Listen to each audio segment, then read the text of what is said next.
Hi, I'm Mo Nabbach. I'm a hairdresser. Also, I run my own business called M&M Hair Academy, and we're based in Ealing, London.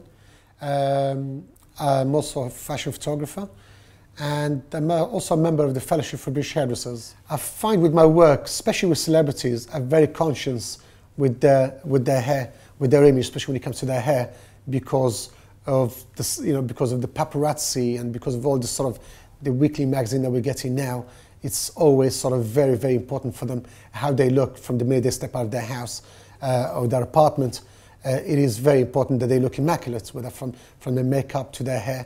As we're getting older, I feel fringes are very important because they do soften up the look. And for me, like I said, whether young or old, I find the majority of people, they do need fringes because sometimes, whether it's a bob, whether it's long hair, I mean, most of the time people, they tuck their hair behind their ears. And I find that always is a very hard look, especially like I say, as we get older. A fringe is very important. So whether you're running your fingers through your hair or you're tucking the hair behind your ears, you always get a nice sort of softness. Even not necessarily a fringe going straight across, but even you can just go for a side fringe. And I find that softens the look a lot. We all kind of age differently. And so we do tend to use the hair to cover up the certain areas because sometimes, again, like I say, you can have the best haircut, but if it ends up sort of enhancing those areas that you want to hide, then it becomes a bad haircut. And as the skin starts to sag, it's important to go for something like a forward graduation haircut that kind of hides and softens. If you've got a smaller face, you can still add a fringe, but it can be something very, very light. Like I say, more like going for a side fringe. But like I said, with the longer face, a fringe, definitely. With the wider face, something that frames your face, very important because that narrows it down.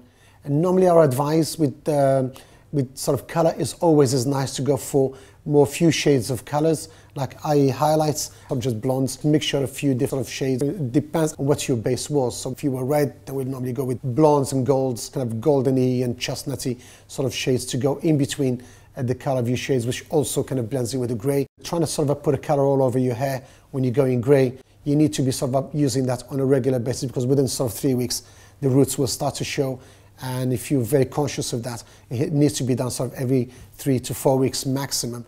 But sort of highlights, I find they work a lot better because you blend a couple of shades from the color we will choose for you, and then plus your base and plus the gray. And I find that works really, really well.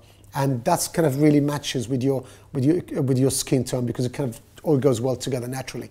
And now these days we do look good. I think people age much better, and the reason why they do age much better, they are more aware of their image. They are more conscious of the way they look. So they're going to the gym more regular. They are reading about sort of about eating healthy and having, like I said, the right haircut, wearing the right outfits, and people look good. I mean, people when somebody says I look 50 or I'm 60, it's always very surprising.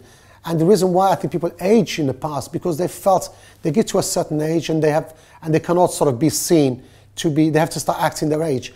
And to me, that's what makes you old. You're only as old as you want to be.